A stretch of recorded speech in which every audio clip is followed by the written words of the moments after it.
These men were on a mission. They were determined to free the continent and to keep it that way. To keep away the devouring wolves who were the greedy Western countries' former colonizers. They called themselves the Casablanca Group because they first met in Casablanca, Morocco.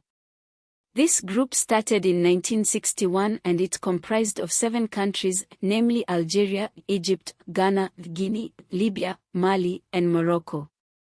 The prominent ones among them were Abdel Nasser, Kwame Nkrumah, and Sékou Touré of Guinea. The Casablanca Group did not have time to pussyfoot around issues. For one, they wanted to increase geopolitical influence, promote economic development within the continent, when Kwame Nkrumah went as far as to suggest that Africa needed a Pan-African army that could fight colonialism and white minority rule in places such as South Africa. You see, the Casablanca Group were a passionate people. They knew that to fight an enemy such as they had, they needed to be radical. After all, this enemy was bloodthirsty and super greedy. The Casablanca Group were totally against racism, colonialism, and neocolonialism. Furthermore, they were in total support of Patrice Lumumba's efforts to expel the Belgians from Congo. They demanded that the French withdraw their troops from Algeria, and they openly, without fear or favor, condemned the apartheid regime in South Africa. They looked suspiciously, with one eyebrow raised at how France insisted on keeping a warm and tight relationship between it and its former colonies. But then there was another group. This group was called Monrovia since they had their first meeting in Monrovia, Liberia. It consisted of Ivory Coast, Niger, Senegal, Cameroon, Upper Volta, Mauritania, Nigeria, Somalia, and Ethiopia. Most of the members of the Monrovia Group were from a previous group called the Brazzaville Group, mainly from pro-French countries. This group wanted to maintain the colonial boundaries and were for national sovereignty. Instead of cutting off ties with the diabolical West, Monrovia Group wanted to partner with the West for economic development. They were not at all radical compared to the Casablanca Group, such that the latter saw them as lackeys of imperialism. Instead of having one Pan-African army, they stood for strengthening their own militaries. 60 years down the line, we have to ask, was what Monrovia stood for realistic? Did their softness and moderateness really help Africa, or did it strengthen the goals that the neocolonizers had? To make matters worse, Monrovia Group also took a moderate view on the situation that was taking place in Congo. The Monrovia Group recognized Mobutu while the Casablanca Group opposed him. On the liberation war in Algeria, the Monrovia Group did not want to take too hard a stance that would alienate France because they still depend on France for economic support. President Julius Nyerere of Tanzania, on the other hand, had a kind of radicalism that resembled Nkrumah's, but Nyerere advocated moves towards unity within regions as a first step. These African heads, these African fathers of independence, saw, almost prophetically, what would happen to the continent if there was no unity. Abdel Nasser of Egypt in 1963 said this.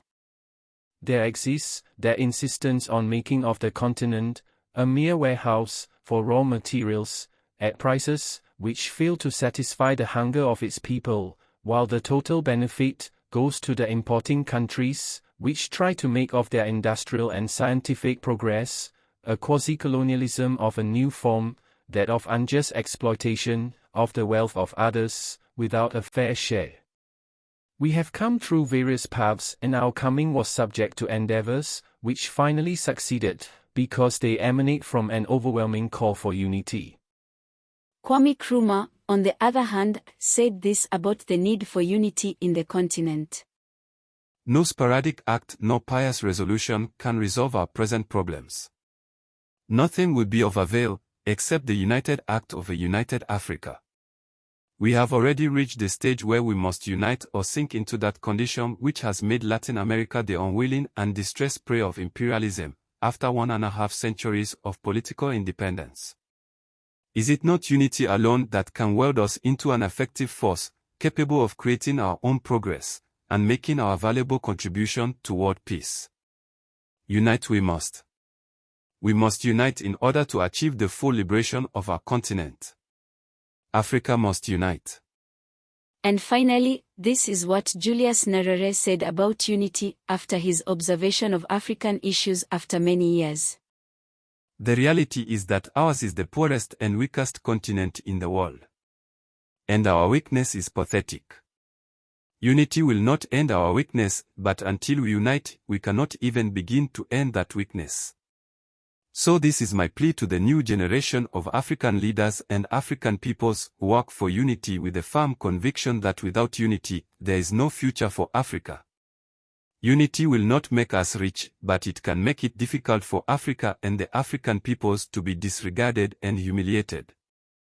The ideological differences between the Monrovia Group and Casablanca Group threatened to bring about a huge rift in the continent.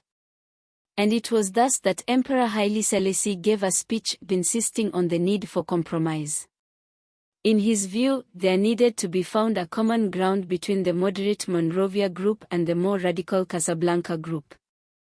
A complete union could not be achieved yet, but gradually, political unity could be achieved after a solid foundation had been laid. He called for the participants to put an end to the terms Monrovia, Brazzaville and Casablanca and instead form a single institution. An institution where African voices would carry their proper weight and where decisions would be dictated by Africans and only by Africans. And thus the Organization for African Unity was formed. This was not at all what Kwame Nkrumah and other Casablancans had envisioned, but Kwame's radical ideas found few supporters. According to one Sepen Mekengela, a Congolese painter, African politicians are not autonomous but rather guided and manipulated by outside powers. Instead of Pan-Africanists, the heads of state who comprised the OAU were simply African capitalists.